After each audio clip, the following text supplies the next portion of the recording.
안녕하세요. 반갑습니다. 에코비스의 기획주입니다. 반갑습니다.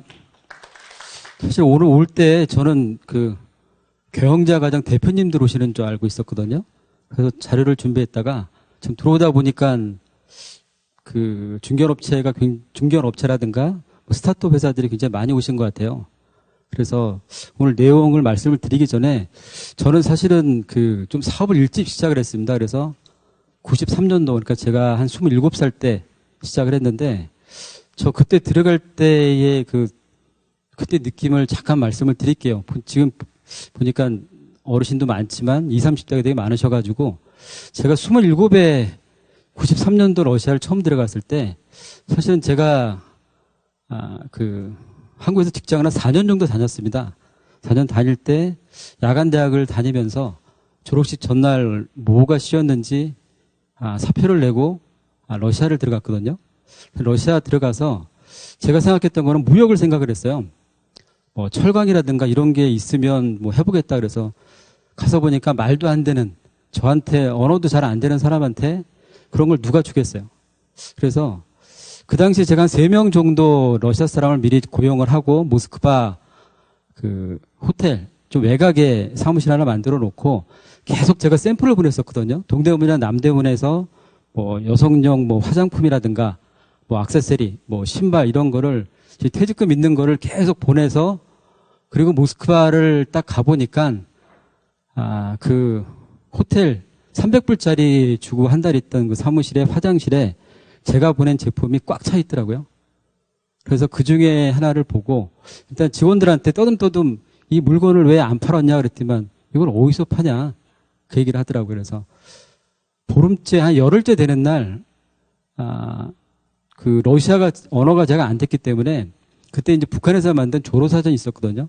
한 2, 3kg 되는 빨간색 사전을 들고, 또 하나는 창고를 보니까 여성 화장품, 브러쉬가 있더라고요. 저도 딸이 이제 둘이라서 이제 알겠는데, 화장품 브러쉬를 한 5개짜리, 지금 요 페트병에 있는 크기에, 제가 그때 기억에 남대문 시장인가 거기서 5개 브러쉬 들어간 거 하나에 1,000원짜리를 사서 한 몇백 개 보낸 게 있었어요. 하나도 안 팔고 거기 있더라고요. 그래서 제가 라면 박스 크기 정도 되는 한 박스를 들고 앞에다가 직원한테 써달라고 그랬어요. 한 박스 하나에 그러니까 딱 이렇게 생겼어요. 그러니까 요게 한 5개 정도 들어갔는데 요거 하나에 3,000루블 그 당시에, 그러니까 하나에 3달러, 하나에 3,000원. 제가 1,000원 주고 사서 그랬는데 2개 사면 5,000원. 그렇게 하나를 써달라고 그랬어요. 그렇게 쓰고 그냥 털레털레 걸어서 제 사무실에서 한 20분 걷다 보니까 전철역이 있더라고요. 근데 전철역 앞에 키오스크라고 표현하죠. 담배가게 같은 크기의 상점이 한 30개가 쭉 있는데 저는 굉장히 내성적이었거든요. 제가 회계 전공이었어. 그래서 일단은 그래도 살아야 되니까 이걸 하나를 들고 담배가게 아줌마한테 이렇게 보여줬어요. 그랬더니만 그때 신기한 아이템이었었거든요. 다 꽃만 선물을 하다가 제 제품을 보더니만 아줌마가 뭐라고 하는데 못 알아듣겠더라고요. 그래서 직원한테 그날 배운 거 러시아 말로 하나 3,000원, 2개 5,000원 그거만 계속 얘기하니까 아줌마가 3,000원을 주고 하나를 가져가더라고요. 근데 옆에 있던 상점, 담배가게 아저씨가 이렇게 보더니만 뭐라고 하는데 또 못 알아들어서, 그러니까 아저씨가 2개를 빼가고 5,000원을 주더라고요. 그래서 3개 팔았네. 근데 3번째 상점 아저씨가 이렇게 쳐다보고 있다가 이렇게 오라고 그러더라고요. 그래서 가보니까, 그러니까 몇 개 있냐고 물어보는 거예요. 그래서 몇 개는 뭐 30개에서 3개 뺐으니까 27개죠. 그러니까 뭐 못 알아들으니까 이 아저씨가 막, 계산하기 전이구나. 2개를 팔고 있으니까 옆에 아줌마가 와서 욕을 하는 것 같아요. 저한테 막 화를 내고. 그러니까 그 아줌마는 그거죠. 나한테 3,000원 팔고 너 얘한테는 왜 2,500원 팔어? 그래서 그냥 계속 하나 3,000원, 2개 2,500원, 2개 5,000원 그러니까 하다 안 되니까 그 아줌마가 2,000원을 더 주고 하나를 그냥 빼가더라고요. 그러니까 이제 26개 남았잖아요. 그러니까 옆에 3번째 아저씨가 이렇게 보더니만 26개 곱하기 2,500원 해서 돈을 다 줘가지고 한 20분 만에 그걸 하나를 한 박스를 다 팔고 왔어요.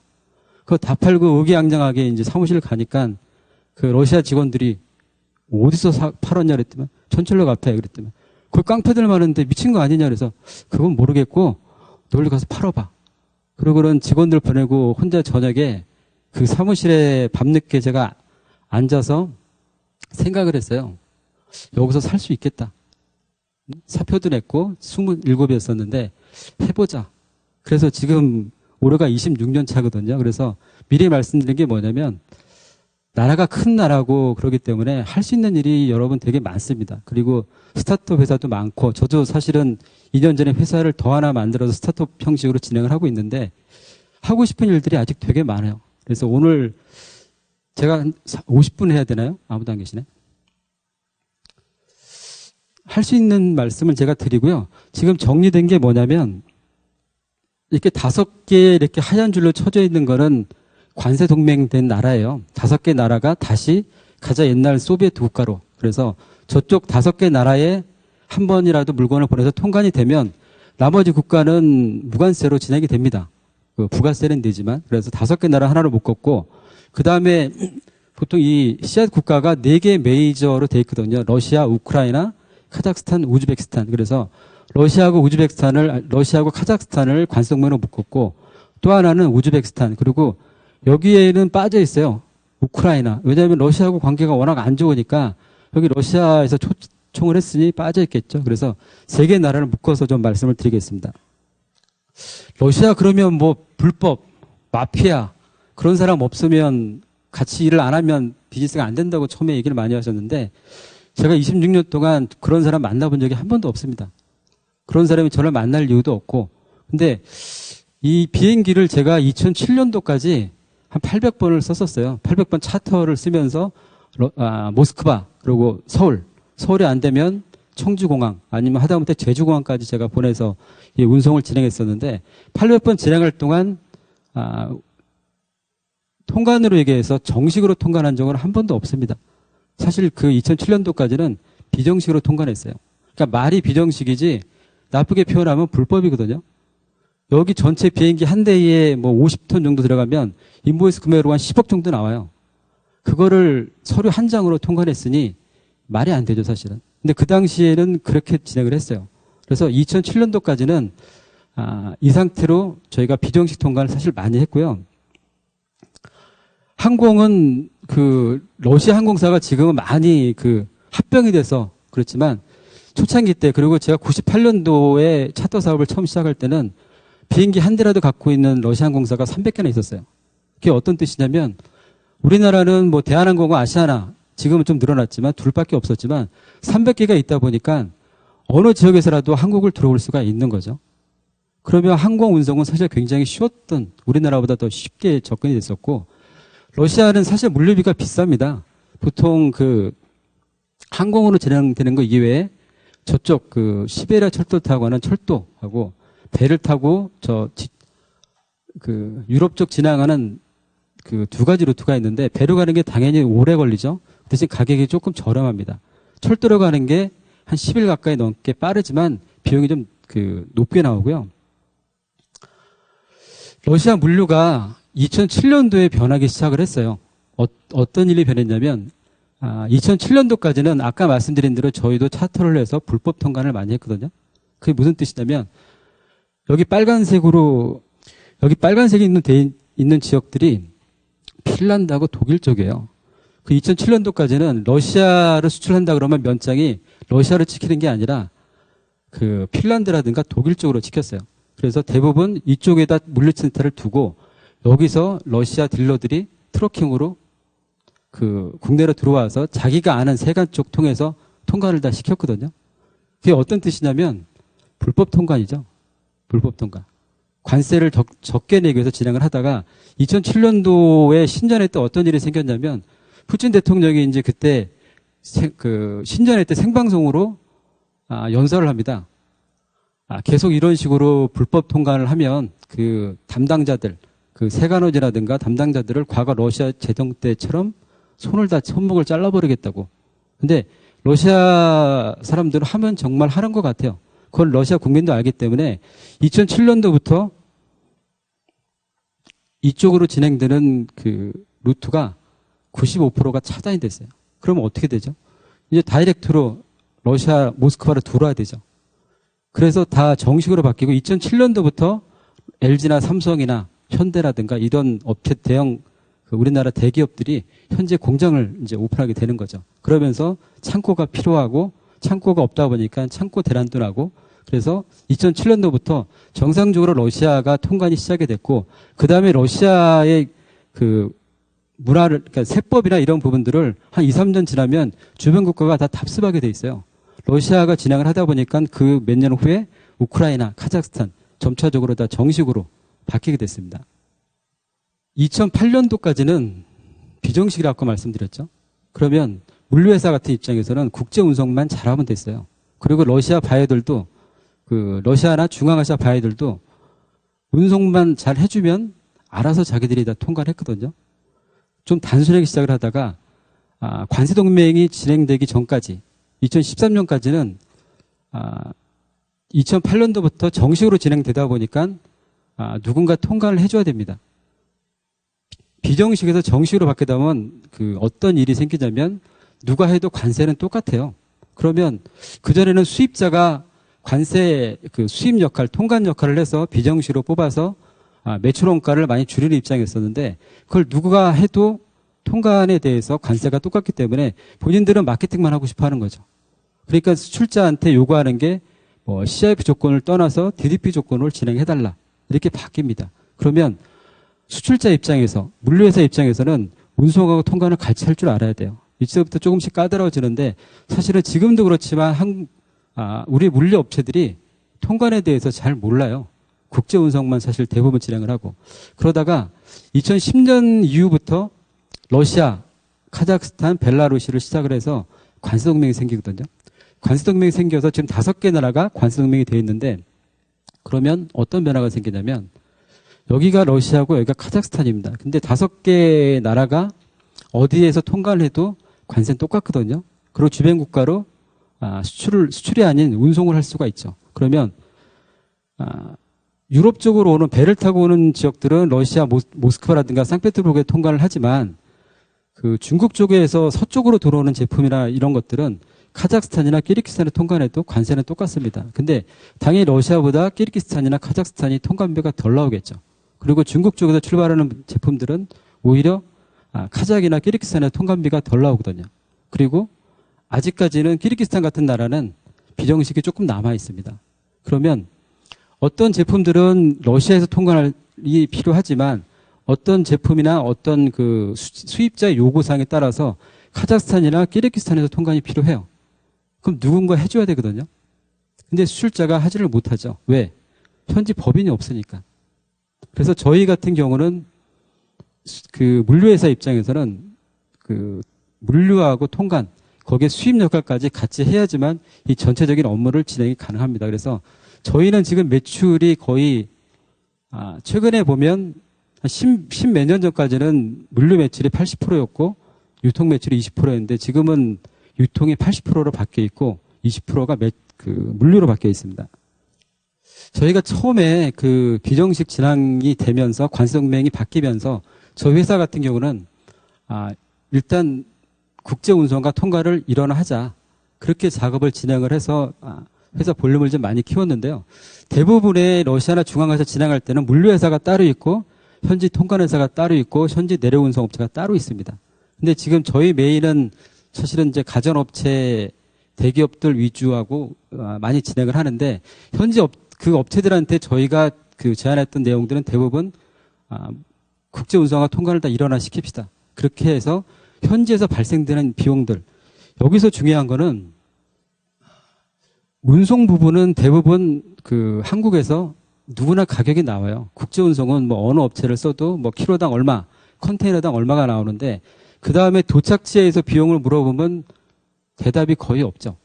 그리고 한국의 수출업체의 대부분도 그것까지는 신경을 안 쓰려고 그래요. 근데 중요한 거는 정상적인 매출원가를 뽑기 위해서는 현지 업체 수입자의 창고까지 들어가야지 그게 매출원가거든요. 그러면 도착지 전까지는 다 고정부 형식으로 뭐 비딩도 하고 물류비를 산출을 하지만 도착에서는 그걸 변동비라고 생각을 해서 거기서 알아서 하는 일이야 이렇게 많이 생각을 해요. 근데 저희가 진행하는 방법은 도착지까지의 모든 비용들도 고정비로 저희가 정리를 해서 답변을 다 드립니다. 그래야지만 정상적인 매출 원가가 나오거든요. 이쪽은 우크라이나인데요. 우크라이나 가보신 분 없으시죠? 저희가 러시아 법인을 93년도에 오픈했었고 우크라이나를 2001년도에 오픈했는데 지금 분쟁 국가잖아요. 분쟁 국가거든요. 참 여기 가운데 있는 분이 이번에 대통령으로 된 이 코미디 탤런트 다 백인입니다. 근데 이 나라가 왜 그런지 일단 저희가 여기 오픈한 지가 벌써 19년차 됐기 때문에 여기는 이게 그림에 있는 것처럼 색깔이 틀려요. 우리나라 전라도 경상도 저리 갈 정도로 굉장히 반으로 딱 나눠져 있습니다. 그래서 이 왼쪽은 유로로 가고 싶어하는 사람들, 오른쪽은 러시아로 가고 싶은 사람이에요. 근데 지난번에 2013년도에 정권이 바뀌면서 이 우크라이나 수도가 키예프인데 여기 대통령이 우리는 앞으로 유럽 쪽하고 모든 대화를 중단하겠다. 그거는 러시아랑 관세동맹이라든가 러시아랑 가까워지겠다고 표현을 하니까 이쪽은 유럽하거든요. 그러니까 여기서 들고 데모가 일어나가지고 제가 그날 마침 출장 가 있었는데 하도 데모가 심해서 일단 저는 여기서 러시아로 출장하고 다시 돌아갔지만 데모가 너무 심하다 보니까 대통령이 탈출을 했어요. 어디로? 러시아로 갔죠. 반이 나눠지고 그러다 보니까 여기 크림반도에 요 길만 막으면 못 들어가요. 이쪽을 막고 여기 크림반도 사람들이 선거를 합니다. 여기 크림반도 사람의 60%는 러시아계 사람들이거든요. 그러니까 우리는 차라리 러시아 할 거야. 옛날에도 러시아였으니까. 그래서 선거하고 선거에서 우리는 러시아로 합병하기로 결정하는 날 푸틴이 와서 여기를 다 점령을 했죠. 그리고 동쪽도 마찬가지로 러시아 쪽하고 친분이 많기 때문에 분쟁 국가로 되어 있는데 일하기 정말 어려워졌어요. 저희 법인이 일하기 되게 어려워졌는데 제가 올 초에 우크라이나 이 수도 키예프 갔다가 처음에 이제 카자흐스탄 갔다가 카자흐스탄에서 우크라이나 갔다가 여기서 모스크바 갔다가 서울 들어가는 보통 그런 작업을 하는데 요번에 갔더니만 키예프에서 모스크바까지 비행기 타고 1시간 20분밖에 안 걸려요. 그리고 비행기가 하루에 몇십 편씩 있고 그러던 게 2015년인가 우크라이나에서 자국 비행기 들어오지 마라. 그래서 러시아도 들어오지 마 하다 보니까 여기가 막혀버렸습니다. 그래서 저 여기 출장 왔다가 모스크바를 가야 되니까 이 기차 이게 캐비넷이 제 2인용을 사실 빌려서 갔는데 14시간 걸렸거든요. 14시간 걸리고 세관 수속도 2번 해야 되고 그래도 기차 안에서 해주니까 좀 편하게 갔는데 14시간 걸려서 갔어요. 굉장히 이쪽 진출하기가 어렵죠. 근데 저희 법인장이 생각을 좀 바꿔서 얘기를 했어요. 저희 법인장이 좀 경력이 많은 친구인데 저희는 이제 이쪽 CIS 국가의 법인장이나 주재원들은 대부분 러시아과 출신들을 뽑아서 한국에서 교육 몇 년 근무하다가 러시아 갔다가 러시아에서 뭐 카자흐스탄이나 우크라이나 이런 쪽을 보내는데 여기 법인장도 경력이 좀 많은 친구라서 이 친구가 2013년도에는 저희가 이 항구 쪽에 사무실이 없었어요. 사무실이 없었는데 여기에 대기업 계열사 물류회사가 철수한다고 그래서 법인장이 여기를 인수하자고 얘기가 나와서 그 친구 말을 듣고 이쪽 회사를 인수를 했어요. 그래서 저희는 그동안 이 해운 쪽에 좀 약점이 있다가 여기를 인수하고 재작년에는 어떤 일이 생겼냐면 대기업 중에 하나가 규모를 조금 축소를 하면서 규모는 축소하지만 일은 해야 되거든요. 누군가 수입 역할을 해야 되고 누군가가 에이스 센터도 운영을 해야 되고 누군가가 에이스 자재도 수입을 해야 되고 그거를 저희한테 다 맡겼어요. 그래서 그쪽 인원도 저희가 인수를 다 했습니다. 그래서 여기 인원이 제일 많아요. 들어보지도 못한 우크라이나에 저희는 지금 직원이 45명 이제 근무를 하고 있거든요. 사무실 5개. 근데 그 중에 어떤 비즈니스를 하냐면 재작년에 새로 신설한 법인입니다. 어떤 거냐면 우리 법인장이 따로 있고 이 조직을 보면 물류회사 조직이 아니죠. 이쪽을 보면은 어떤 거냐면 저희 가전제품을 저희가 직접 이제 수리까지 해요. 가전제품 자재나 이런 것들을 저희가 직접 수입을 해서 모든 딜러들한테 납품까지 하고 그리고 서비스도 저희가 차량으로 뭐 백색 대형 가전 같은 경우는 저희가 차량으로 다 이동을 하면서 전체 수리까지 하는 역할 이거 보시면 그 물류회사가 이제 아니죠. 근데 왜 이렇게 바뀌었냐면 거기서 화주들이 원하기 때문에 저희 이렇게 바꿀 수밖에 없었어요. 저희는 뭐 편하게 물류하고 싶을 수도 있지만 화주가 원하는 거는 그게 전부가 아니었었거든요. 자기네 제품 누군가 수입해 주길 원하고 있고 또 누군가가 우리 제품을 망가진 거를 수리해 주기를 원하고 있고 누군가는 망가진 제품들을 다시 리턴해서 한국으로 보내주기를 원하고 있고 그 역할들을 다 하다 보니까 회사가 바뀌어버렸습니다. 세 번째는 우즈베키스탄인데요.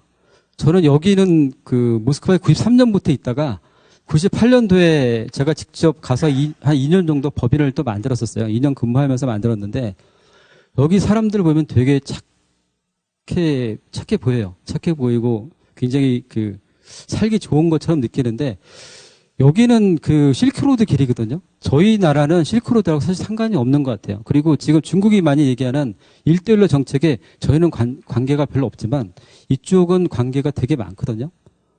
그러면 실크로드 길에 어떤 일이 생겼을까? 아까 제가 일부러 사진을 우크라이나 보여드렸잖아요. 다 백인이죠. 슬라브계 백인들인데 우즈베키스탄 사람들도 백인일까요? 안 그렇습니다. 우즈베키스탄 사람들은 이분들은 혼혈, 우리 동포, 이분들이 거의 정통 우즈베키스탄 사람들인데 왜 이런 사람들이 생기는지 왜냐하면 실크로드 길이기 때문에 그래요. 실크로드 길이기 때문에 여러 사람들이 많이 지나가고 뭐 전쟁도 많이 했을 거고 산적도 많고 침범도 많고 하다 보니까 여러 나라로 바뀌었을 거고 그러면서 사람들이 많이 섞이고 그래서 우즈베키스탄 가면 생각보다 백인이 거의 없습니다. 백인들은 다 혼혈이라든가 러시아에서 남한 사람들. 우즈베키스탄이 지금 우즈베키스탄 타시켄트가 한국에서 모스크바 가는 것보다 비행기가 좀 더 많아졌어요. 거의 일주일에 14편 이상 대한항공, 아시아나 우즈베항공 들어와서 모스크바 더 많을 정도로 사람들이 많이 왔다 가는 노선이 돼 있는데 그러다 보니까 여기 비즈니스가 되게 쉽게 생각을 많이 합니다. 그리고 러시아보다는 우즈베키스탄이니까 좀 물가도 좀 저렴하게 생각을 하고 그래서 거기에 또 2017년도에 어떤 일이 생겼냐면 2017년도 9월에 시장 환율하고 공식 환율을 했었어요. 제가 돈을 그 은행에 갖고 있으면 1달러에 3,000인데 시장에서 가면 1달러에 7,500 정도 줬어요. 그럼 어느 바보가 아닌 이상 자기 달러를 은행에서 환전 안 하겠죠. 그러니까 우리나라로 암달러 시장 가서 돈 바꿔야지 2배를 바꾸죠. 근데 저희는 처음부터 진행을 여기서는 비정식 안 했습니다. 정식으로 다 수입을 하고 자재 수입해서 판매하고 어렵게 환전하고 환전하기 위한 작업들을 정말 열심히 준비를 하다가 2017년도에 어떤 일이 생겼냐면 매출이 갑자기 늘어났어요. 2010년도까지는 매출에 대비해서 저희가 환전할 수 있는 그 밸런스를 잘 유지를 하면서 상계 처리 방식, 환치기가 아니라 상계 처리 방식으로 진행을 하다가 갑자기 매출이 한 3, 4개월 늘어난 거를 인지를 못 하다가 여기에 우즈베키스탄 은행에 저희 구자에 한 30억 정도 돈이 잠겼어요. 그래서 그걸 빼기 위해서 많은 노력을 하다가 안 됐는데 2017년 9월에 환율이 개방이 됐습니다. 그래서 정상적인 서류에 의해서 한국으로 송금을 할 수가 있었거든요. 그래서 저희 송금 신청한 게 30억을 보냈는데 9월 1일부로 1달러에 3,000이 1달러에 7,500이 됐어요. 그래서 저희 30억이 돈이 들어온 게 14억 들어왔습니다. 그래서 사실은 그 준비를 하고 있었지만 저희가 한 2년 그 법인은 적자를 재작년에 굉장히 심하게 봤는데 지금은 그런 일은 없고 다 환전이 정상적으로 이루어집니다. 근데 이렇게 말씀을 드리면 이제 비즈니스가 쉽다고 생각을 하세요. 뭐를 해도 환전할 수가 있구나. 그게 아니거든요. 말씀드린 대로 우리나라랑 똑같이 보시면 돼요. 우리나라에 여기 달러가 있는데 우즈베키스탄으로 송금할 수 있을까? 서류가 있어야 송금이 가능한 거죠. 여기도 똑같이 정상적으로 비즈니스를 하고 그 아이템에 대해서 은행에 구자 있는 것들 계약서에서 환전이 다 될 수 있기 때문에 다 정상적으로 진행해야 되만 가능합니다. 우즈베키스탄 제가 2년 근무하고 그 1년에 한 3, 4번씩은 계속 출장을 다니는데 그러니까 이건 제 그 주관적인 생각입니다. 그래서 이 문화를 보면 그 굉장히 온화하고 동양적인 예절이 되게 강한 나라예요. 그래서 군인보다 경찰이 더 많은 나라입니다. 그러면 굉장히 안전하죠. 그 나라에서 사고는 글쎄요, 저는 우리 주재원도 제가 관리를 잘 하고 하지만 저희 직원들은 사고 난 적이 없었어요. 러시아도 그렇고. 그래서 굉장히 치안이 저는 안전한 나라라고 생각을 하는데, 근데 이 우즈베키스탄에서 지금 실크로드라고 빨갛게 쓴 게 뭐냐면, 여기 비즈니스 참 신기한 것 같아요. 합리적인 것 같지도 않고, 왜냐면 이 아이템 하나가 1,000원짜리 같은데, 그 우즈베키스탄 가서 물어보면 5,000원 얘기하거든요. 그러면 다른 나라 같으면, 뭐야, 이렇게 하다 보면, 협상하다 보면 3,000원에 2,000원에 살 수 있는데, 여기 이 친구들은 계속 5,000원 부르고 관심이 없어요. 그럼 가도 안 잡더라고요. 그게 어떤 뜻인지 여기 친구들하고 많이 물어보면 과거에서부터 실크로드 길이 있기 때문에 오늘 제가 오고 내일은 다른 사람이 또 오거든요. 또 그 사람은 또 5,000원 얘기하면 돼요. 오늘, 내일 모레 또 딴 사람 오니까 얘기하다 보면 팔린다. 이런 전략을 많이 쓰기 때문에 어찌 보면 이분들 단순하게 느껴보고 되게 착해 보이지만 비즈니스 하는 기술이 나쁘지가 않아요. 그래서 이쪽 지역들 우즈베키스탄, 카자흐스탄 그러면 뭐 정말 베트남이나 이런 것처럼 굉장히 낮게 보시고 가면 비즈니스하기 되게 어려운 나라입니다. 아까 보드카 얘기 혹시 누가 하셨나요? 제가 늦게 와가지고 말씀 안 드렸죠? 저는 정말 술 좋아하거든요. 그래서 저는 면접 볼 때, 직원들 면접 볼 때 남자고 여직원이고, 첫 번째, 그러니까 이것저것 물어보는 게 술 마시는지 물어봅니다. 그래서 술 못 마신다 그러면 일단, 좀 죄송하지만 점수가 좀 깎이고, 두 번째는 최근에 클럽 갔냐고 물어봐요. 그래서 클럽 안 갔다 그러면 이 친구도 조금 점수가 깎여요. 왜 그러냐면, 이 친구들이 나중에 주재원으로 보낼 직원들이기 때문에 거기 가면 중국이나 러시아나 카자흐스탄이나 다 술 좋아하거든요. 그러면 거기 가면 사장들이기 때문에 본인들이 거기에 맞춰서 술도 마실 줄 알아야 되고, 그리고 결혼식이나 뭐 돌잔치 하면 12시부터 12시까지 있어야 되니까 술 안 먹어도 정말 잘 놀더라고요. 그럼 거기 맞춰서 하려면 음주감을 정말 할 줄 알아야 돼요. 그래서 솔직히 이제 그런 친구들을 많이 뽑는데, 보드카 술 굉장히 센 걸로 생각을 하잖아요. 근데 40도밖에 안 돼요. 근데 저는 보통 그냥 원샷 많이 하죠. 원샷 많이 하는데 저희 주재원들은 보통 보드카를 원샷 잘 안 하고 탄산수 섞고 레몬 섞어서 보드카를 마셔요.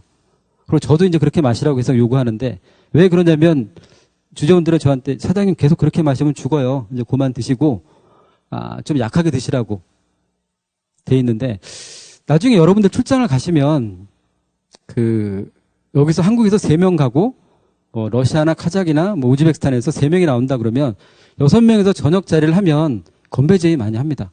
그래서 첫 번째는 우리가 초대했으니까 러시아 사람이 보스가 먼저 건배 제의를 해서 뭐 한국에서 오신 여러분 감사드립니다. 뭐 원샷 그러면 건배하고, 그러면 당연히 한국에서 온 대표가 건배 제의를 해야 되거든요. 그럼 그게 끝난 게 아니라 옆에 부사장이 다음, 그 다음에 한국 사람이 다음. 그래서 보통 4명, 6명이면 끝날 때까지 본인이 2번 정도를 건배 제의를 한다고 생각을 하시고 준비를 좀 하시는 게 도움이 됩니다. 왜? 한국 사람도 건배 제의 잘 못해요. 대표 말고는. 아까 말씀드린 관세동맹이 5개 나라가 돼 있다고 그랬죠? 정식으로 바뀌고 관세동맹이 생기다 보니까 통관이 굉장히 중요해요. 말씀드린 대로 물류비, 국제운송비는 누구나 다 가격을 낼 수 있지만 현지 통관은 비용을 잘 못 냅니다. 그리고 저희는 대부분 현지 법인들 오픈할 때 공항부터 먼저 오픈을 시켰어요. 공항 어디요? 세관원들하고 가깝게 하기 위해서 세관에 같은 사무실에 만들어 놓고 공항을 오픈을 시켜서 통관부터 진행을 하고, 저희는 물건을 보내기 전에 사전에 통관 준비를 다 해요. 다 해서 일단 도착해서 문제가 생기면은 바꾸기 되게 어렵거든요. 그렇기 때문에 저희가 운송하기 전에 완급 조절을 시킵니다. 이런 아이템들을 주면 저희가 사전에 HS코를 다 찾아서 세관원들하고 협의를 하고 이 제품의 단가가 얼마나 나오는지, 그렇다고 인보이스를 무조건 내린다고 다 인정이 되는 게 아니라 거기에 최저 단가 제도가 있습니다. 그 나라에 맞게끔 노트북 하나가 기본적으로 500불이 수출 가격이면 인보이스 금액으로 100불 쓴다고 100불에 통과는 안 해주겠죠. 그날의 최저 단가가 있기 때문에 거기에 그 최저 단가를 확인을 다 해야 돼요. 그 내용을 가지고 관세 그리고 그 제품에 대해서 인증받는 서티피케이션이 뭐가 필요한지를 다 정리하고 그게 받은 상태에서 수입을 해야지 그걸 수입 안 한 상태로 무조건 화물을 보내봐야 그 통관이 안 되죠. 그럼 그때부터 비용이 발생이 됩니다. 근데 아이템마다 그 특성이 돼 있기 때문에 완제, 무상자재, 뭐 서티가 많이 필요한 것들, 뭐 위험물, 화물들 이런 것들 저희가 다 할 수 있지만 다 못하는 경우가 되게 많아요. 그래서 저희도 지금 모스크바 공항에만 22명이 근무를 하는데 그 인원도 부족하기 때문에 이쪽에 저희보다 잘할 수 있는 아이템을 잘할 수 있는 업체를 이쪽에 저희가 그 파견 나기 위해서 저희 사무실에서 같이 일을 하고 있습니다. 러시아가 통관이 어렵다 그러지만 그렇지 않아요. 웬만큼은 다 하고 저희는 지금 원격 통관이라든가 사전 통관을 다 진행하는데 어떤 개념이냐면 저희가 모스크바 사무실에서 워낙 그 러시아가 나라가 크기 때문에 중앙 러시아라든가 극동이라든가 이쪽 지역들의 제품을 던져놓고도 저희가 모스크바에서 원격 통관도 할 수 있습니다. 그리고 사전 통관은 제품이 오기 전에 저희가 필요한 서류들 다 정리를 해서 사전에 다 통관시키고 도착하면 바로 나갈 수 있는 준비를 다 하거든요. 그거 굉장히 어렵죠. 그리고 저희도 검증된 업체만 진행을 해요. 왜냐하면 인보이스라든가 뭐 관련된 서류들이 문제가 생기면 법적 책임을 통관사가 지게 돼 있거든요. 잘못되면 저희가 페널티를 물어야 되고 라이센스가 날아가기 때문에 저희랑 그동안 오래된 업체들만 가능한 저희가 사전 통관을 지금 진행을 하고 있습니다. 관세 동맹이 돼서 또 어떤 일이 생기냐면 내륙 운송이 되게 많이 발달이 돼 있어요. 모스크바에서 카자흐스탄 경제 도시 알마타까지 3,800km거든요. 관세 동맹된 지역이. 이거를 인천에서 홍콩까지가 3,800km 하면 될 거예요. 그럼 우리 비행기 타고 뭐 한 4시간 정도 가죠? 근데 여기는 트럭으로 다닙니다. 비행기도 있지만 트럭으로 다니는데 이게 관세동맹 되기 전까지는 모스크바에서 카자흐스탄 알마티까지 가는데 한 15일 정도 소요가 됐어요. 뭐 국경 문제도 있고 뭐 도로도 안 좋고 그 트럭들도 좋지가 않았고 그러다가 관세동맹 활성화되면서 어떤 일이 생겼냐면 여기 가는데 반으로 줄어들었어요. 7일 만에 제품들이 다 도착합니다. 그럼 이거는 그럴 수도 있지 그렇지만 물류비가 굉장히 많이 줄어드는 입장이 되는 거거든요. 그 당시에 제가 그 자료를 만드는 것 때문에 통계를 한번 낸 게 있는데요. 2010년도 관세동맹이 진행돼서부터 어떻게 변화가 생겼냐면 한국에서 카자흐스탄으로 나가는 항공은 관세동맹이 안정화되면서 거의 없어집니다. 이거는 이제 저희 그 한국의 대기업 제품 부품을 저희가 담당을 해서 저희가 직접 수입을 하기 때문에 관세동맹이 되다 보니까 한국에서 카자흐스탄 가는 항공 물량은 거의 줄어들었어요. 그리고 한국에서 러시아 컨테이너 가는 물량들은 점점 늘어나거든요. 거기에 또 중요한 거는 러시아에서 카자흐스탄 나가는 항공 물량이 없다가 계속 늘어납니다. 계속. 그러니 이거는 항공도 그렇지만 트러킹 다 마찬가지입니다. 러시아에서 카자흐스탄 가는 물량들이 계속 늘어나요.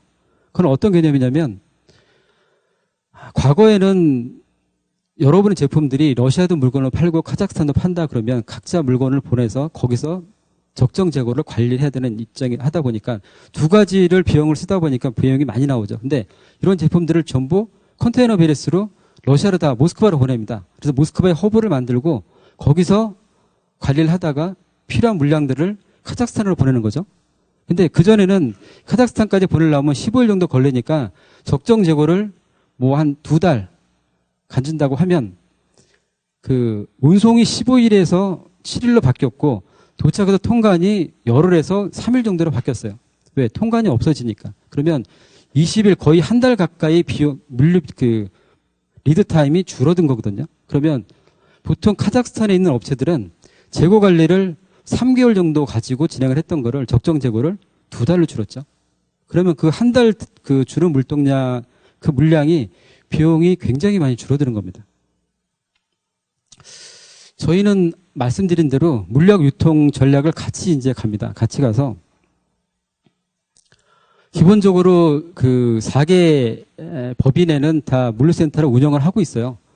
그래서 물류센터가 한국에 있는 물류센터만큼은 정말 이제 다 잘 돼 있습니다. 잘 돼 있어서 물류센터가 생기다 보니까 현지에서 창고 관리라든가 운송, 통관, 그리고 재고 관리, 수입자 역할을 다 할 수 있기 때문에 그 매출이 사실은 현지 매출이 늘어날 수밖에 없는 구조로 바뀝니다.